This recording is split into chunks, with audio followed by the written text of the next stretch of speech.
बात किया था क्वांटिटेटिव थ्योरी ऑफ मनी के बारे में, जिसमें हमने फिशर के इक्वेशन को देखा था। आज हम बात करेंगे कैम्ब्रिज इक्वेशंस के बारे में। इसको कैम्ब्रिज इक्वेशंस यानी कि कई अर्थशास्त्री हैं जिन्होंने कैश बैलेंस थ्योरी दी है। अभी हम आपको आगे बताएंगे कि इसको कैश बैलेंस थ्योरी क्यों कहा जाता है, क्योंकि जो अर्थशास्त्री यहाँ पे हैं वो किसी न किसी रूप में कैम्ब्रिज यूनिवर्सिटी से एसोसिएट रहे हैं, इसीलिए इसको कैम्ब्रिज इक्वेशंस कहा जाता है। कैम्ब्रिज इक्वेशन में आने से पहले एक बार हम थोड़ा सा रिमाइंड करेंगे, एक बार थोड़ा सा रिकॉल करेंगे कि आखिर क्वांटिटेटिव थ्योरी क्या है और फिशर ने वहां पे क्या बात की थी। क्वांटिटेटिव थ्योरी ऑफ मनी की जब हमने बात की थी कि मुद्रा का परिमाण सिद्धांत क्या कहता है, तो हमने आपको बताया था कि मुद्रा की मात्रा और कीमत स्तर ये दोनों एक ही दिशा में परिवर्तित होते हैं। मतलब कि अगर मुद्रा की मात्रा को सर्कुलेशन में बढ़ाया गया तो कीमत स्तर बढ़ जाएगा, लेकिन जो वैल्यू ऑफ मनी है, जो मुद्रा का मूल्य है, वो घट जाएगा। अगर इसको हमें शॉर्ट में लिखना हो तो हम ऐसे कह सकते हैं कि अगर मनी बढ़ती है, मुद्रा की मात्रा बढ़ती है, तो जो प्राइस लेवल है वो भी बढ़ जाएगा। जितना ये बढ़ेगा उतना ही ये भी बढ़ जाएगा। लेकिन जो मुद्रा का अपना मूल्य है, हमने आपको लास्ट वीडियो में बताया था कि जब हम मुद्रा के मूल्य की बात करते हैं तो उसको हम 1/p से दिखाते हैं। अभी जो इक्वेशंस आगे आएंगे वहां पे हम दोनों को ही p से दिखाएंगे, लेकिन हम आपको क्लियर बताएंगे कि कहां पर p का मतलब कीमत स्तर है और कहां पर p का मतलब वैल्यू ऑफ मनी है। अगर ये बढ़ेगा तो ये तो बढ़ जाएगा, ठीक है। आप इसको ऐसे भी समझ सकते हैं कि अगर m बढ़ता है तो p भी बढ़ेगा, लेकिन जो 1/p जिसको हम कह रहे हैं value of money, that is value of money, ये घट, अगर ये बढ़ेगा तो वैल्यू ऑफ मनी घटेगा। सेम अगर ये घटेगा, ये भी घटेगा तो ये बढ़ जाएगा, ठीक है। यहां पे ये है क्वांटिटी ऑफ मनी और जो P है ये है price level. Quantity theory of money ने केवल इतना आपको दिमाग में रखना है कि अगर मुद्रा की मात्रा को बढ़ाया जाएगा तो कीमत स्तर भी बढ़ जाएगा और दोनों सेम अनुपात में बढ़ेंगे। यानी कि अगर मुद्रा की मात्रा को डबल किया जाएगा, अगर ये जितना भी है उससे हम इसको डबल कर देते हैं, यानी कि इसकी क्वांटिटी को m/2 कर देते हैं, तो जो प्राइस लेवल है वो भी ऑटोमेटिक जितना प्राइस लेवल है उससे डबल हो जाएगा। लेकिन जो मुद्रा का मूल्य है वो 1/2 यानी कि आधा रह जाएगा। तो जितना ये बढ़ेगा उतना ही P भी बढ़ेगा, लेकिन जो वैल्यू ऑफ मनी है यानी कि 1/p है वो हाफ हो जाएगा, यानी कि आधा रह जाएगा, ठीक। और अगर ये घटता है, मान लीजिए कि जितनी भी करेंसी का सर्कुलेशन में थी उससे हाफ कर दी गई, तो प्राइस लेवल भी हाफ हो जाएगा, लेकिन जो वैल्यू ऑफ मनी है वो डबल हो जाएगा। बस इतना ही है क्वांटिटेटिव थ्योरी ऑफ मनी। वहां पे फिशर ने लेन देन सिद्धांत, एक्सचेंज थ्योरी या फिर ट्रांजैक्शन थ्योरी भी जिसको बोलते हैं उसके बारे में बात की, क्योंकि जो एक्सचेंज थ्योरी है फिशर की वो ये एक्सप्लेन करती है कि जो मुद्रा की डिमांड की जाती है, यानी कि लोग मुद्रा की मात्रा अपने पास इसलिए रखते हैं, मुद्रा की डिमांड इसलिए करते हैं क्योंकि उन्हें वस्तुओं और सेवाओं की मात्रा खरीदनी होती है। जब भी आपने कभी पढ़ा होगा फंक्शन ऑफ मनी, तो वहां पे जो मेन फंक्शन है वो दो होते हैं। एक कि मुद्रा विनिमय का माध्यम होती है, सीधी सी बात है कि हमें कोई भी वस्तु और सेवा अगर क्रय करनी है तो उसके बदले में हमें मनी देना है। तो मनी लोग अपने पास इसलिए रखते हैं, जब इकोनॉमिक्स में टर्म यूज होता है तरल मुद्रा, लिक्विड करेंसी, तो लिक्विड करेंसी का मतलब वो करेंसी होती है जिसको दे करके हम तुरंत अपनी आवश्यकता की वस्तुएं और सेवाएं प्राप्त कर सकते हैं। मान लीजिए किसी व्यक्ति ने अपना बैंक बैलेंस बना रखा है, बहुत प्रॉपर्टी बना रखी है, लेकिन उसको मार्केट से सब्जी खरीदने जाना है, तो ना तो वो बैंक जा करके पहले पैसा लेने जाएगा, मान लीजिए एफडी कर रखी है तो वो पैसा तो उसे तुरंत मिलेगा नहीं, ना ही वो मकान बेच के सब्जी लेने जाएगा। सब्जी लेने के लिए तो उसके पर्स में पैसा होना चाहिए। तो जो करेंसी लिक्विड के रूप में, तरल के रूप में, इसको तरल क्यों बोलते हैं, क्योंकि जो तरल चीजें होती हैं उनको आप किसी भी शेप में ढाल सकते हैं, उसको कोई भी शेप दे सकते हैं। तो मुझे लगता है ये तरल वर्ड वहीं से लिया गया होगा कि लिक्विड करेंसी का मतलब हुआ वो मुद्रा जो हमारे और आपकी पॉकेट में होती है, जिससे हम तुरंत एक्सचेंज कर सकते हैं। तो फिशर ने ये कहा था अपने इक्वेशन में कि लोग मुद्रा की मांग इसलिए करते हैं क्योंकि उनको एक्सचेंज करना है। इसको कैश बैलेंस थ्योरी यानी कि कैम्ब्रिज इक्वेशंस को कैश बैलेंस थ्योरी इसलिए बोलते हैं क्योंकि कैम्ब्रिज अर्थशास्त्रियों ने फिशर के उस दृष्टिकोण को नकार दिया और उन्होंने कहा कि लोग मुद्रा की मांग इसलिए करते हैं क्योंकि उनको अपने पास मुद्रा रखनी होती है। यानी कि जब हम टर्म यूज करते हैं मुद्रा की मांग, तो इट्स मीन कि लोग अपने पास मुद्रा होल्ड करने के लिए, अपने पास मूल्य का संचय करने के लिए मुद्रा रखते हैं, स्टोर ऑफ मनी के लिए, पैसे को रखने के लिए वो मुद्रा की मांग कर रहे हैं। तो कैम्ब्रिज इक्वेशंस में जब भी टर्म यूज होता है मुद्रा की मांग, तो इसका मतलब हुआ कि लोग अपने पास मुद्रा का संचय करना चाहते हैं, उसको स्टोर करना चाहते हैं, उसको होल्ड करना चाहते हैं। अब पहले आप समझिए कि मुद्रा की मांग का मतलब क्या हुआ, और अगर लोग अपने पास पैसे को होल्ड करते हैं तो कीमत स्तर पे उसका क्या प्रभाव पड़ेगा।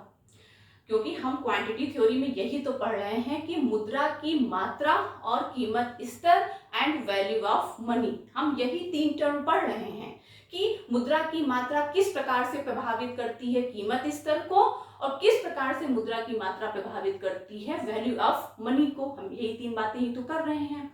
तो कैम्ब्रिज इक्वेशंस ये कहते हैं कि मुद्रा की मांग लोग इसलिए करते हैं क्योंकि उनको नगद मुद्रा अपने पास रखनी है। अब अगर लोग अपने पास मुद्रा रखेंगे तो इसका मतलब ये हुआ कि वो वस्तुओं और सेवाओं पे क्रय खर्च नहीं करेंगे, यानी वस्तुओं और सेवाओं को क्रय नहीं करेंगे। अब जब वस्तुओं और सेवाओं की डिमांड कम होगी तो इसका मतलब हुआ कि प्राइस लेवल कम हो जाएगा। सीधी सी बात है, अगर वस्तुओं और सेवाओं की डिमांड नहीं होगी तो प्राइस लेवल कम हो जाएगा। यानी कि मुद्रा की मांग और प्राइस लेवल, आप इस चीज को ऐसे भी समझ सकते हैं कि अगर लोग अपने पास मुद्रा रख रहे हैं तो इट्स मीन कि वो वस्तुओं और सेवाओं पे खर्च नहीं करेंगे। वस्तुओं और सेवाओं पे खर्च नहीं करेंगे, इसका मतलब ये हुआ कि लोग पैसा अपने पास रख रहे हैं, उसको खर्च नहीं कर रहे हैं। यानी कि इसका सीधा सा मतलब ये निकलता है कि वस्तुओं और सेवाओं की डिमांड कम हो जाएगी। डिमांड कम हो जाएगी, इसका मतलब है प्राइस लेवल कम होगा। हमने आपको क्वांटिटेटिव थ्योरी ऑफ मनी में ये बताया है कि प्राइस लेवल अगर कम हुआ तो it's mean value of money बढ़ जाएगा। तो अगर मुद्रा की मांग और वैल्यू ऑफ करेंसी को देखा जाए तो जितनी मुद्रा की मांग बढ़ेगी, यानी कि जितना लोग अपने पास मुद्रा रखेंगे, यानी कि खर्च नहीं करेंगे, प्राइस लेवल नीचे आएगा और वैल्यू ऑफ मनी बढ़ जाएगा। ठीक है, अब हम एक एक इक्वेशंस उठाते हैं कैम्ब्रिज का और आपको उसको क्लियर करते हैं। तो सबसे पहले जो कैम्ब्रिज अर्थशास्त्रियों में है, जिनका नाम इकोनॉमिक्स में बहुत ही फेमस है, he is Alfred Marshall.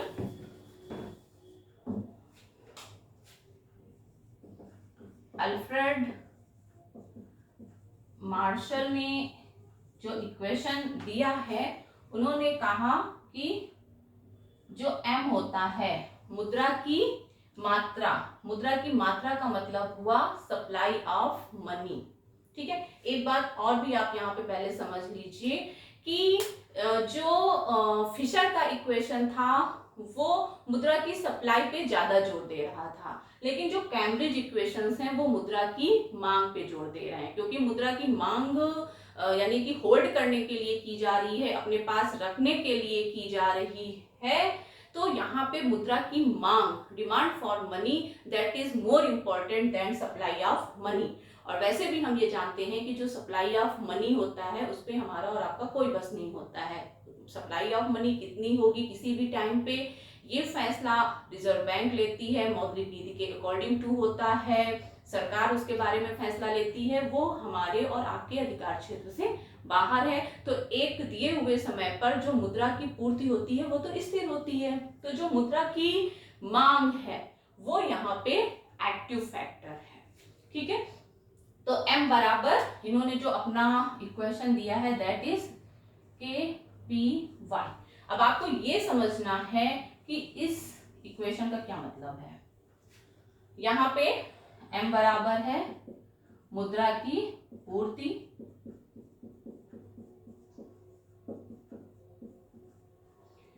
P बराबर है कीमत स्तर, Y बराबर है, आप आय भी लिख सकते हो या राष्ट्रीय आय भी लिख सकते हैं, दैट इज इनकम। और जो K है वो इस आय का यानी कि Y का वो भाग है जो लोग अपने पास रखना चाहते हैं। Y यानी कि आय का वह भाग जो लोग अपने पास रखते हैं, होल्ड करते हैं, जिसमें लिखो रखते हैं। ठीक है, यानी कि जो सप्लाई है मुद्रा की, यानी कि जो मुद्रा की पूर्ति है वो कीमत स्तर, इनकम और इनकम के उस भाग पे जो लोग अपने पास रखते हैं उस पे डिपेंड करती है। अब अगर हम यहाँ पे ये मान लें, मार्शल ने माना है, मैं नहीं मान रही हूं, कि K और Y स्थिर हैं, यानी कि K एंड Y ये जो है वो स्थिरांक हैं, स्थिर हैं। ठीक, अब क्या इक्वेशन बचा, m बराबर P। अब तो यही बचा ना, m बराबर P। इसका मतलब हुआ कि जो मुद्रा की मात्रा है वो डायरेक्टली प्रभावित करेगी प्राइस लेवल को। ठीक है, आप इस इक्वेशन से P को अलग कर सकते हैं। m बराबर KPY को आप ऐसे भी लिख सकते हैं, P बराबर KY बटे M। यहां पर एक चीज और भी हो सकती है, P बराबर M बटे KY। यहां P का दूसरा मतलब है, यहां P का एक अन्य मतलब है। पूरे इक्वेशंस में ये जो P फैक्टर है और कहां पर P का क्या मतलब है ये समझना बहुत जरूरी है। अभी हमने आपसे ये कहा कि M बराबर P, ठीक, या P बराबर M। अब जितनी मुद्रा की मात्रा उतना प्राइस लेवल, ठीक है, यानी डायरेक्टली रिलेटेड है, जितना ये बढ़ेगा उतना ये बढ़ेगा। यही बात हम कर रहे हैं शुरुआत से। यहां पर जब हम कह रहे हैं P बराबर KY बटे M, एक चीज हमेशा याद कर लीजिए, इस चर का इस चर के साथ सदैव डायरेक्ट रिलेशन होता है, यानी कि यहां पर P व M डायरेक्टली रिलेटेड हैं। डायरेक्टली रिलेटेड का मतलब हुआ कि अगर ये बढ़ेगा तो ये बढ़ जाएगा, ये बढ़ेगा तो ये बढ़ जाएगा। ठीक है, तो यहां पे जब मुद्रा की मात्रा बढ़ रही है तो प्राइस लेवल ही तो बढ़ेगा, यानी यहां पे P का मतलब है प्राइस लेवल। लेकिन मुद्रा की मात्रा बढ़ने से जो वैल्यू ऑफ मनी है वो इनडायरेक्टली रिलेटेड है, इनवर्स रिलेटेड है, यानी कि अगर ये बढ़ेगा तो ये घट जाएगा और ये घटेगा तो ये बढ़ जाएगा। इसको इनवर्स रिलेशनशिप कहते हैं कि एक चर अगर बढ़ रहा है तो दूसरा चर घटेगा। तो यहाँ और इसमें सदैव इनवर्स रिलेशनशिप होती है। यहाँ पर P और M में इनवर्स रिलेशनशिप है। ये कुछ बातें हैं जो आपको अपने दिमाग में बिल्कुल फिट कर लेनी है। तो अगर यहाँ पे P की बात की जाएगी तो यहाँ पे P का मतलब हुआ वैल्यू ऑफ मनी। ये है वैल्यू ऑफ मनी। कई बार होता है कॉम्पिटिटिव एग्जाम में कि इक्वेशन दिया होता है और पूछा जाता है कि इस इक्वेशन में P का क्या मतलब है। तो कुछ नहीं, अगर M फैक्टर ऊपर है तो जैसे यहाँ पर, तो इसका मतलब है कि यहाँ पे P का मतलब है प्राइस लेवल, और अगर M फैक्टर नीचे है तो इट्स मीन P और M के बीच में इनवर्स रिलेशनशिप है। और P जब price of money price of या वैल्यू ऑफ मनी को दिखा रहा है तो मुद्रा की मात्रा बढ़ने और वैल्यू ऑफ मनी के बीच में इनवर्स रिलेशनशिप है। तो यहाँ पे P वैल्यू ऑफ मनी को दिखा रहा है। अगर M नीचे है तो इसका मतलब है P का मतलब है वैल्यू ऑफ मनी। M ऊपर है तो इसका मतलब हुआ कि यहाँ पे P का मतलब है प्राइस लेवल। क्यों? क्योंकि क्वांटिटेटिव थ्योरी ऑफ मनी ये कह रही है कि अगर मुद्रा की मात्रा बढ़ेगी तो प्राइस लेवल बढ़ेगा। और ये हम जानते हैं कि अगर ये फैक्टर बढ़ेगा तो ये फैक्टर बढ़ेगा, ये फैक्टर घटेगा तो ये फैक्टर घटेगा, क्योंकि ये दोनों डायरेक्टली रिलेटिव होते हैं और ये दोनों इनवर्स रिलेटिव होते हैं। Always remember that. ये दोनों डायरेक्टली रिलेटेड, ये दोनों इनवर्स रिलेटेड। डायरेक्टली रिलेटेड है इसका मतलब है P का मतलब है प्राइस लेवल। इनवर्स रिलेटेड है इसका मतलब है कि P का मतलब है वैल्यू ऑफ मनी। ठीक है, तो मार्शल ये कहते हैं कि जो मुद्रा की मांग होती है, यानी कि जो लोग मुद्रा की मात्रा होल्ड करने के लिए अपने पास रखते हैं, प्राइस लेवल डायरेक्टली उससे रिलेट करता है। जितना ये बढ़ेगा उतना ये बढ़ेगा। मुद्रा की मात्रा बढ़ेगी तो प्राइस लेवल बढ़ जाएगा। क्लियर? M बराबर KPY, और ये डिटेल है। ठीक, अब इसके बाद हम बात करते हैं दूसरे इकोनॉमिस्ट की, AC पीगू की, जिनका फुल नेम है आर्थर सेसिल पीगू। जो बच्चे कंपटीशन की तैयारी करते हैं उन्हें इकोनॉमिस्ट के फुल फॉर्म क्या हैं, कई बार होता है कि इंटरव्यू में पूछ लिया जाता है पीगू का फुल फॉर्म बताइए, तो बच्चे बता देंगे AC पीगू। फिर पूछा जाएगा AC का फुल फॉर्म क्या है, नहीं पता। तो ये बहुत छोटी छोटी चीजें हैं, लेकिन ये हमें अपने एकेडमिक में ही समझ लेनी चाहिए, जान लेनी चाहिए। तो AC पीगूस इक्वेशन, इन्होंने क्या कहा? इन्होंने कहा M बराबर PKR। M का मतलब क्या है? मुद्रा की मात्रा। P का मतलब है, मैं लिख देती हूं, M बराबर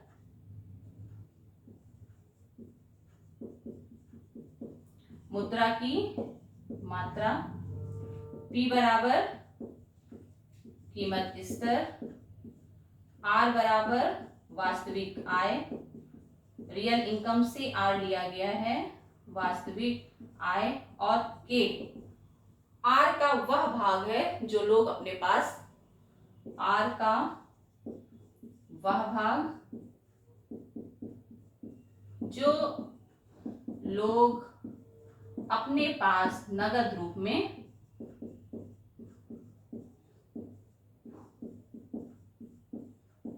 रखना चाहते हैं या रखते हैं, जो उसको होल्ड करते हैं। ठीक है, इनकम का वह पार्ट जो लोग अपने पास रखना चाहते हैं, दैट इज के। ठीक, बिल्कुल सेम वैसे ही है। हम इसको P को अलग कर सकते हैं, यानी कि इसके बाद आप ले सकते हैं कि अगर P से कीमत स्तर को दिखाया जाए तब इक्वेशन हो जाएगा P बराबर M बटे KR। डायरेक्ट रिलेटेड, जैसा कि पीछे हमने अभी आपको बताया है। और अगर P से मुद्रा के मूल्य को दिखाया जाए तो इक्वेशन क्या हो जाएगा, P बराबर KR/M। बिल्कुल वही थ्योरी है जैसे कि मार्शल ने दी थी, ठीक है। लेकिन पीगू ने जब अपने इस इक्वेशन को संशोधित किया, इसका एक विस्तृत इक्वेशन दिया, तो वहां पे उन्होंने बैंकों की मुद्रा को भी शामिल किया है। तो बैंकों की मुद्रा को अगर हम शामिल कर लेते हैं, यानी कि वो करेंसी जो लोग अपनी उठा करके बैंक में रख देते हैं। देखिए, लोग जो नगद मुद्रा अपने पास रखते हैं उसके केवल दो ही फॉर्म हो सकते हैं, या तो लोग अपने पास रखेंगे और या तो बैंक में रख देंगे। पीगू जो है उन्होंने जब अपना संक्षिप्त अपना शॉर्ट इक्वेशन दिया तो उन्होंने केवल उस मनी को अपने इक्वेशन में जगह दी जो लोग अपने पास रखते हैं। यहाँ पे बैंकिंग का कोई जिक्र नहीं है। लेकिन जब उन्होंने अपना इक्वेशन, अपना विस्तृत इक्वेशन दिया तो उन्होंने उस करेंसी को भी ऐड किया है जो लोग बैंकों में रखते हैं, और इनका जो इक्वेशन है वो बढ़ जाता है, बड़ा हो जाता है। उनका इक्वेशन जो मेन है दैट इज P बराबर KR/M C प्लस H छोटा कोष्टक 1 - C और दोनों कोष्टक बंद। ये पीगू का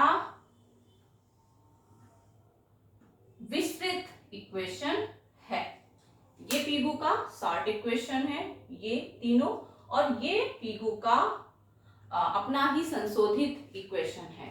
KR/M तक आपको क्लियर है। नए फैक्टर है C प्लस H 1 - C। ये आप ऐसे समझ लीजिए कि ये इसका विस्तृत रूप है। KR को डिफाइन किया गया है। R वास्तविक आय, K वह जो लोग अपने पास रखते हैं। अब इसी को डिफाइन किया गया है इससे। देखिए, हम यहीं पे लिख देते हैं, यहाँ पे C का मतलब है कैश, यानी कि जो लोग, वह मुद्रा जो लोग अपने पास रखते हैं। ये K का डिवाइडेशन चल रहा है। K तो R का वह भाग है जो लोग अपने पास रखते हैं। अब जो लोग अपने पास मुद्रा रखते हैं उसके भी दो डिवाइडेशन हो सकते हैं, या तो लोग अपने पास रखेंगे that is cash money C, और जो अपने पास नहीं रखेंगे यानी कि 1 - C, या तो अपने पास रखेंगे या तो अपने पास नहीं रखेंगे। 1 - C वह मुद्रा है जो लोग बैंकों में रखते हैं, ठीक है। तो C का मतलब हुआ K का वह भाग जो लोग अपने पास रखते हैं, ठीक। अब अगर अपने पास नहीं रखेंगे तो कहां रखेंगे, 1 - C।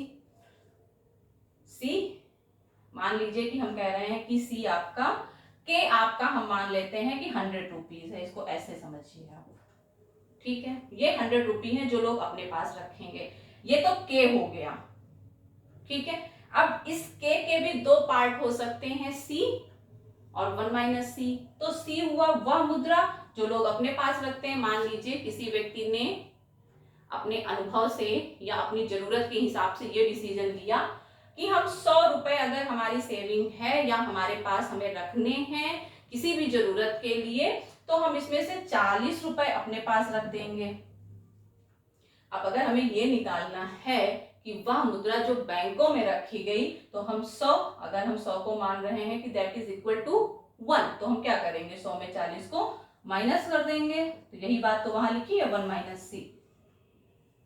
100 में हमने 40 को माइनस किया, यानी कि जो 60 निकला वो 1 - C ही तो है। क्लियर। अगर हम ये कह दें कि ये 100 रुपी हम यूनिट के बराबर मान लें कि दैट इज इक्वल टू 1, यानी कि लोग जो पैसा अपने पास रख रहे हैं नगद के रूप में वो 1 के बराबर है, तो वही इक्वेशन यहाँ पे फिट हो जाता है। या तो लोग 0.5 अपने पास रखेंगे। अब अगर हमें 1 - C निकालना है कि वह पैसा जो लोग बैंकों में रखेंगे, तो हम क्या करेंगे, 1 - 0.5 बराबर 0.5, यानी लोग आधा पैसा अपने पास रखेंगे और आधा पैसा उठा करके बैंक में रख देंगे। तो यही बात तो है, C plus 1 - C is equal to K, ठीक। जो पैसा अपने पास रखा जाएगा या तो हम अपने पास ही रखेंगे या फिर बैंक में रख देंगे। क्लियर? ये सब यहाँ से हटाते हैं, ये सिर्फ आपको समझाने के लिए हमने ये सब आपको बोला है। ठीक है कि सी और 1 माइनस सी क्या है, आप कभी भी कंफ्यूज नहीं होंगे। 1 माइनस सी के का वह भाग जो लोग बैंकों में रखते हैं।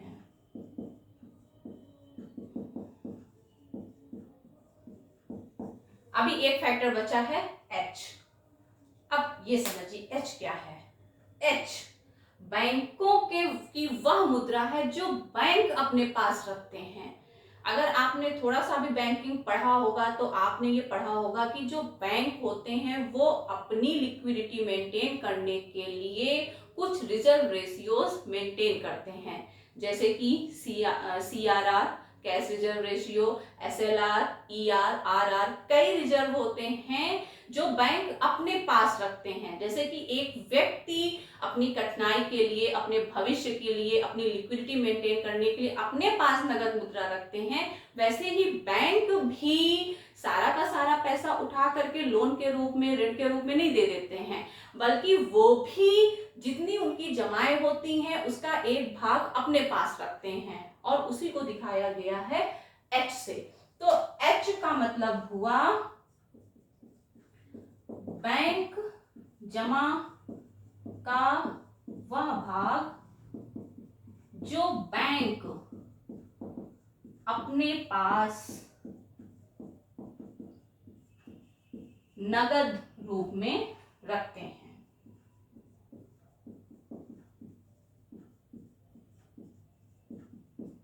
ठीक है, आई थिंक आपको ये क्लियर हो गया कि यहाँ पर जो लोग पैसा अपने पास रखते हैं और जो बैंकों में रखते हैं दोनों को ही शामिल किया गया है। जबकि जो फिशर का इक्वेशन था वहां पे हमने केवल MV प्लस M-V' की बात की थी, यानी कि वहां पर हमने बैंक निक्षेपों की कोई बात नहीं की थी, यानी कि वो करेंसी जो बैंकों के पास है उसके बारे में बात नहीं की गई थी। जबकि पीगू ने अपने इक्वेशन में बैंक में रखी हुई करेंसी को भी शामिल किया है। संक्षिप्त इक्वेशन में केवल वह मुद्रा जो लोग अपने पास रखते हैं उसको शामिल किया गया है, और जब उसका संशोधित रूप आया तो उस मुद्रा को भी शामिल किया गया जो लोग बैंकों में रखते हैं।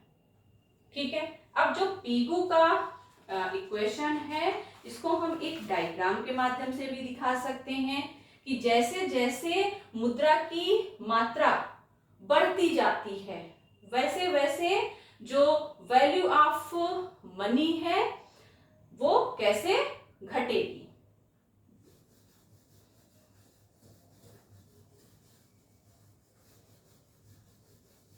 क्योंकि जो मुद्रा की मात्रा है और वैल्यू ऑफ मनी है दोनों के बीच में इनवर्स रिलेशनशिप होती है।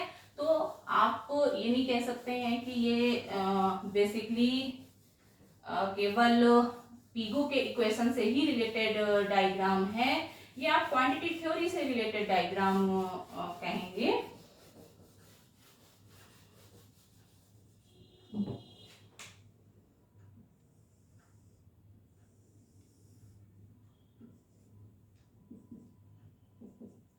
एक्स अक्ष पे हम दिखा रहे हैं मनी डिमांडेड यानी कि मांगी गई मुद्रा और आपूर्ति की गई मुद्रा money supplied.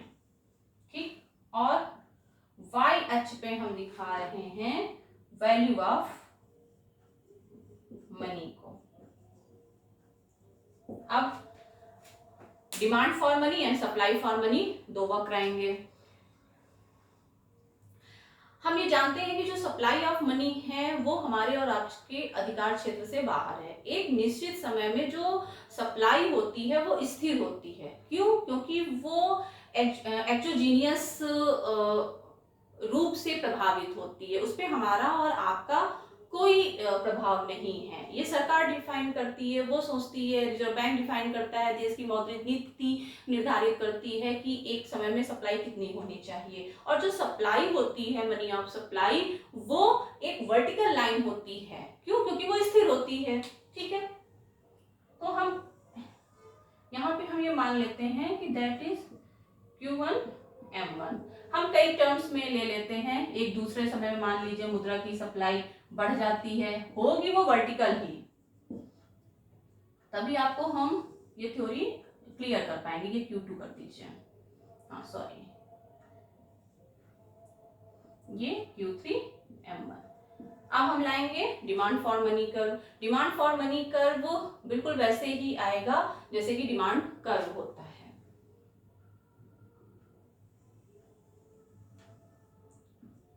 Demand for money, demand for money ने इस सप्लाई ऑफ मनी को यहाँ पे E1 पे काटा, इस सप्लाई ऑफ मनी को E2 पे काटा और इस सप्लाई ऑफ मनी को E3 पे काटा।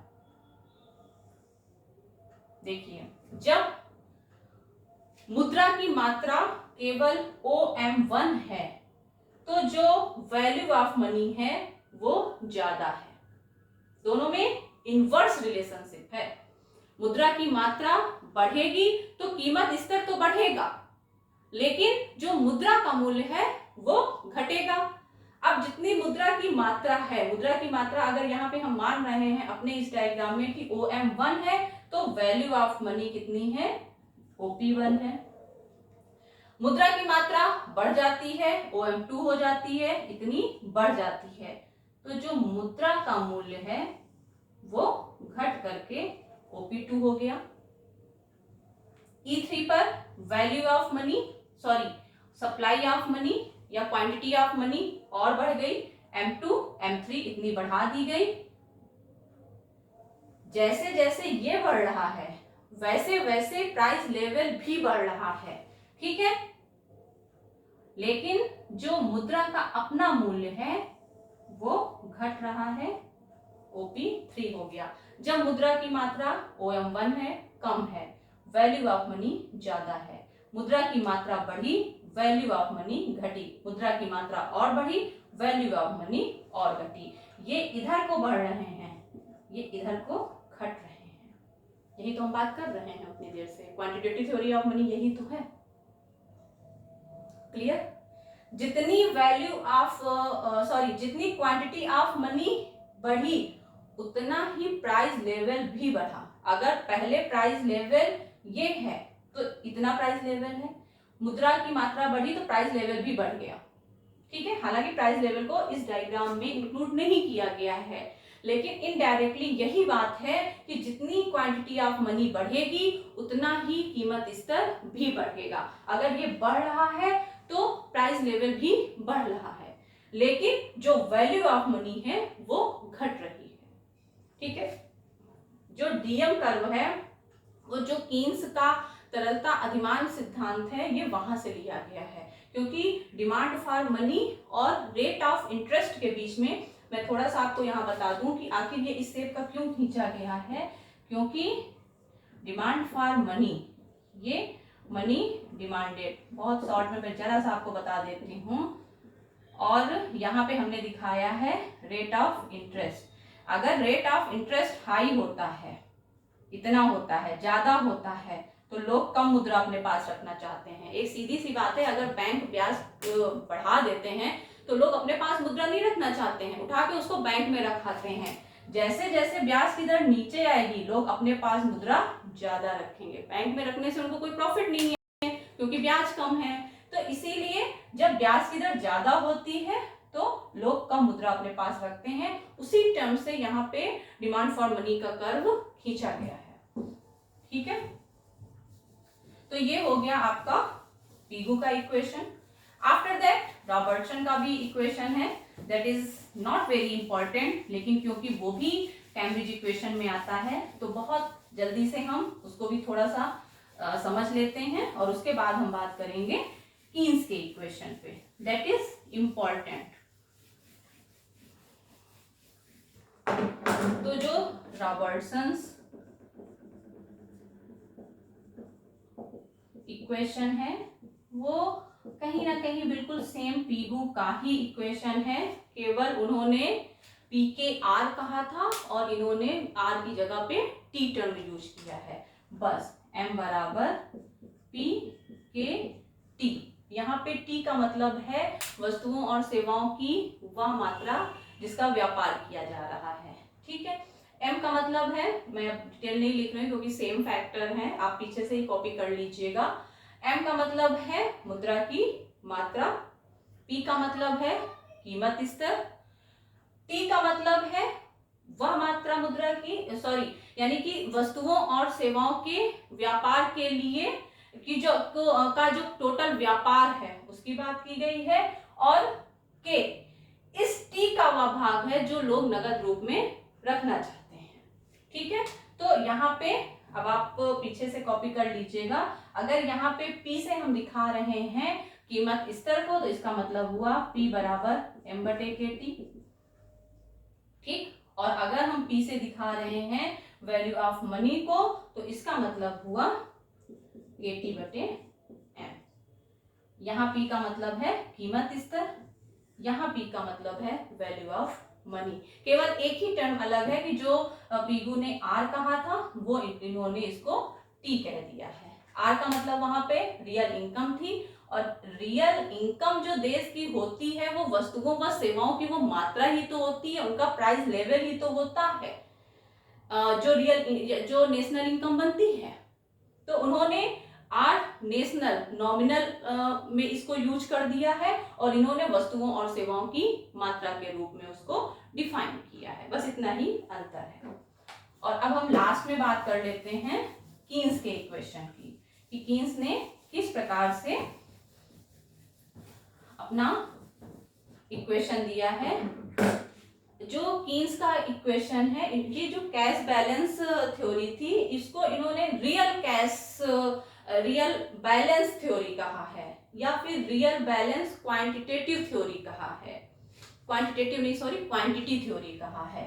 तो जो कीन्स का सिद्धांत है, मैं इसको लिख देती हूँ, कीन्स इक्वेशन है, इसको बोलते हैं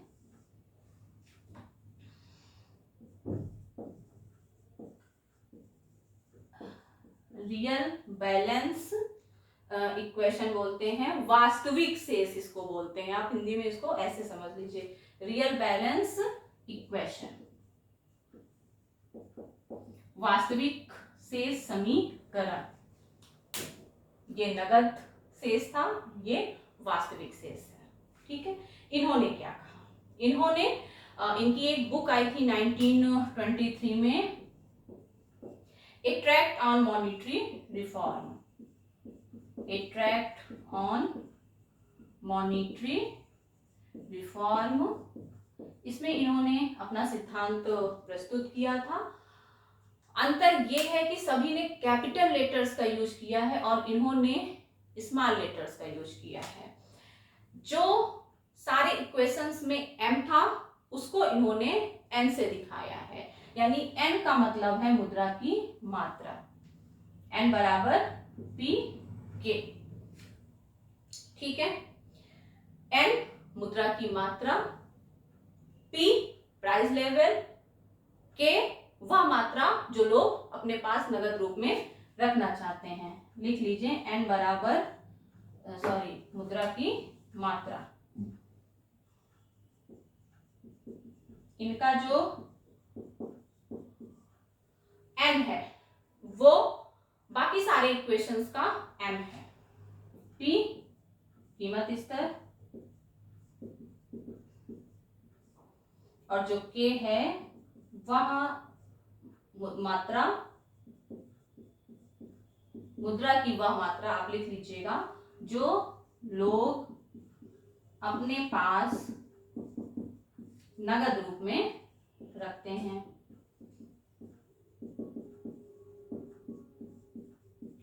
अब अगर k स्थिर हो, यानी कि वह मुद्रा की मात्रा जो लोग अपने पास नगद रूप में रखते हैं, k को हम मान लें कि दैट इज स्थिरांक, स्थिर वेरिएबल है, तो अब क्या हो जाएगा, n बराबर p, बिल्कुल सेम चीज कि जो मुद्रा की मात्रा है वो डायरेक्टली कीमत स्तर को प्रभावित करती है, जितनी ज्यादा मुद्रा की मात्रा उतना ज्यादा कीमत स्तर। तो n बराबर p के, अगर यहाँ पे हमें अब निकालना है कि p क्या है, हालांकि अभी हम आपको इनका डिटेल बताते हैं, वहीं पे हम ये सारी चीजें कर लेंगे।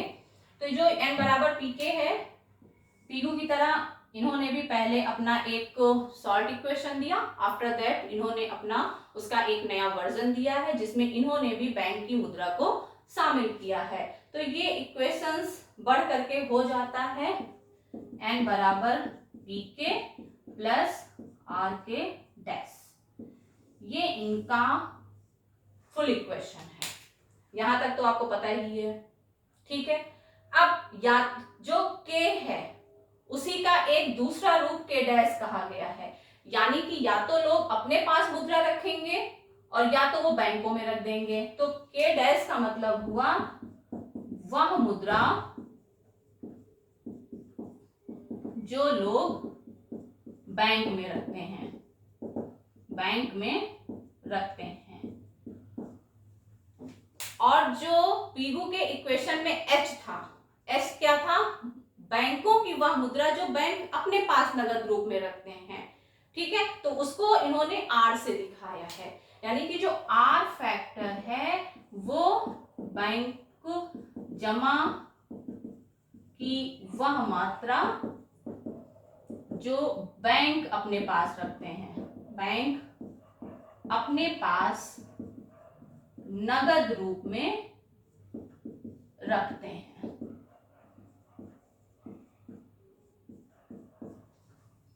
ठीक है, बिल्कुल पीगू की तरह ही है कि इन्होंने बैंकों में रखे गए नगद मुद्रा की मात्रा को भी शामिल किया या फिर बैंकों की मात्रा को भी शामिल किया है।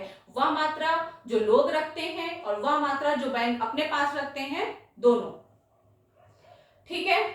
n बराबर मुद्रा की मात्रा, k वह मात्रा जो लोग अपने पास रखते हैं मुद्रा की, k डैश वह मात्रा जो लोग बैंकों में रखते हैं, r बैंकों में रखी गई मुद्रा की वह मात्रा जो बैंक अपने पास नगद रूप में रखते हैं, और p कीमत स्तर है। अब अगर इसमें k, r और k डैश ये सब स्थिरांक हों, यानी कि अभी तक हम केवल k को कह रहे थे, now k, r and k dash ये सारे स्थिर हैं। अब इक्वेशन क्या बचा, n बराबर p, यानी कि जो मुद्रा की मात्रा है वो डायरेक्टली प्रभावित करती है कीमत स्तर को। तो ये 4 इक्वेशंस हैं जो कैम्ब्रिज अर्थशास्त्रियों ने दिए हुए हैं। आप फिशर का इक्वेशन, पीगू का इक्वेशन और कीन्स का इक्वेशन एक साथ रख के उसकी तुलना भी कर सकते हैं। कई बार एग्जाम्स में पूछते हैं कि दोनों इक्वेशंस में क्या अंतर है, तो जब मैं अपनी बात कर रही थी, अपनी बात रख रही थी, तो बीच बीच में हम आपको बताते भी गए हैं।